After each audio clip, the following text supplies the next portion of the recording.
Hello প্রিয় viewers, আমরা আছি জিলাপি পাহাড়ে।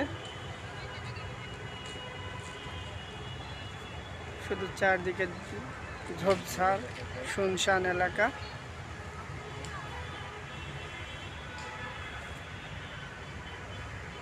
আমরা চট্টগ্রাম জিলাপি পাহাড়, এখানে একবার আসলে বারবার আসিতে মন চাইবে। শুধু বন্ধুরা একা আসলে হবে না, আসতে হলে ডবলে আসতে হবে।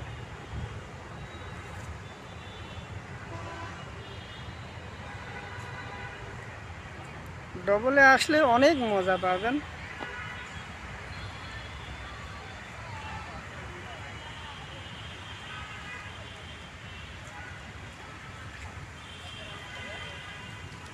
শুধু গাছ আর গাছ, শুধু উঁচু উঁচু গাছ।